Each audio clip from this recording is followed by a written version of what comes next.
خب ما در حال حاضر دیگه کاری با این منطقه نداریم، واسه شد زدیم کوستش هم رفتیم و الان باید بریم منطقه جدید رو باز کنیم. منطقه جدید شما بار اول که میاد اینجا اصلا نمیتونید بازش کنید، خب طبیعی هم هست چون کوست حلزونه رو انجام ندادید، ابیلیتی اولتون هم نگرفتید. اما الان دیگه وقتی کوست رو رفته باشید و بیاید توی این منطقه از تقاطع از یاد رفته، شما میتونید برید اینو بزنید. بار اول نمیشد. چرا نمیشد؟ چون وقتی نزدیکش میشید این میره تو لاک خودش و دیگه اصلا بیرون نمیاد و در صورتی بیرون میاد که شما ازش فاصله بگیرید. و زدنش هم که بار اول خب ما اینو یه بار دیگه زدیم، خیلی چیز پیچیده ای نیست. ای دالگت خیلی ساده میتونید بزنیدش. یا بیرون بابا. چقدر من از اینا بدم میاد واقعا.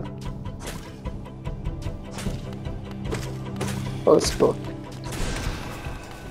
منطقه جدید اسمش مسیر سبزه، ولی قبل از اینکه بخوام واردش بشم میخوام این نکته رو براتون بگم.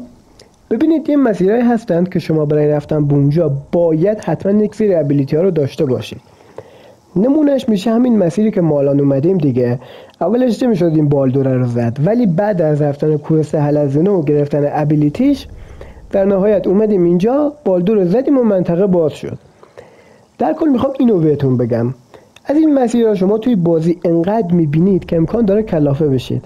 همین مسیر سبزی که من الان میخوام واردش بشم باید چندین بار بعداً دوباره بیایم اینجا و با ابیلیتی که به دست آوردیم مسیرهای جدیدش رو باز کنیم.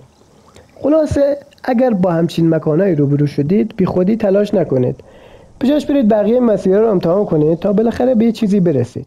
نکته دیگه که یادم رفت بگم اینه که بیشتر ابیلیتی ها توی کل مپ پخش شدن و قرار نیست الزاماً توی همون مسیری که داریم میریم پیداشون کنیم. مثلا شما امکان داره توی منطقه پنجمی که باز کردید یه ابیلیتی پیدا کنید که برای باز کردن منطقه دوم لازم باشه. یه مسیر مثلا از منطقه دوم با اون ابیلیتی باید باز کنید. حالا ما بریم این نقشه مپ رو پیدا کنیم و بخریم از کورنیفر تا ببینیم چی میشه در نهایت. آخه کی نقشه کورنیفر تو مسیر سبزی کمی پیچیده است، ولی خب میگیریمش، حالا زیاد داستانی نداره. عوضش اینجا ما یک منطقه بسیار زیبا رو داریم واقعا. یعنی از اون ببین مسیر سبز از اون منطقه‌ای بوده که واقعا هر پلیر این گیم رو شروع کنه به خاطر همین مسیر سبز دیگه عاشق این گیم میشه، چه از لحاظ محیطی چه از لحاظ موزیکی. واقعا این منطقه خیلی خفنه.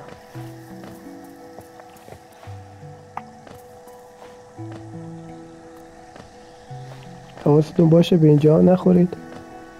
یا خدا.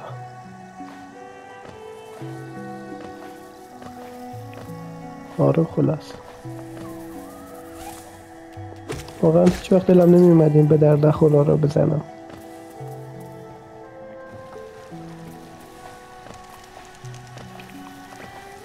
اینجا یه صندلی هست، اگر خدایی نکرده مردید روی بشینید و دیگه دوباره اینجا اسبان میشید، از عقب‌تر اسبان نمیشید.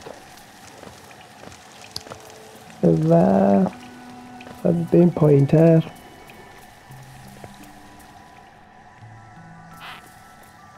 دارم برعکس میرم.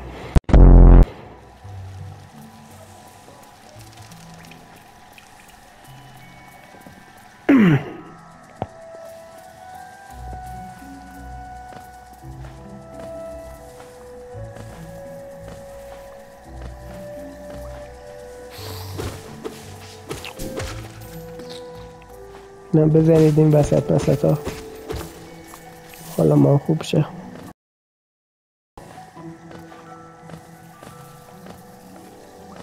وای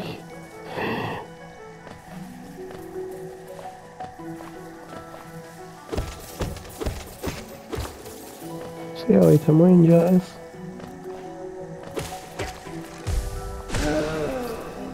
مزاحم نشد. آخه بینام بود. آرام باشیم.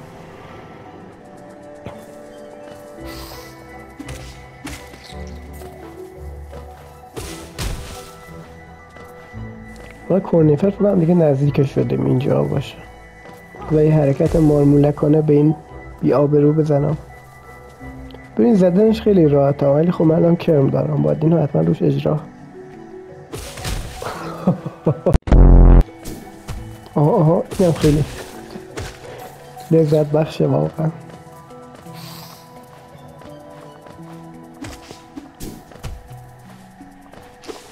یا اینجا دیگه پوفیوز.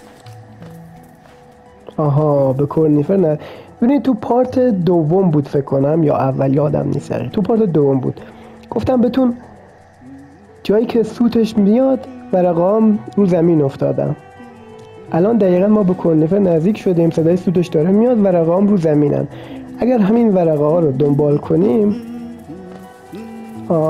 این بی آبرو اینجاست. این مپش چقدر بود؟ فکرم ارزون بود. 60 تا باید به خاطر مپش بدید، مپش رو بگیرید و خودتون دیگه باید ادامهش رو تکمیل کنید.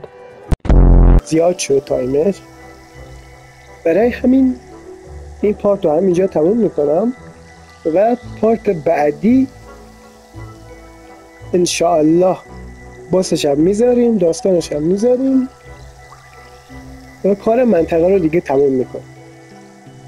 مرسی که تا اینجا دیدید، امیدوارم به کارتون اومده باشه. خدا نگهدار شما.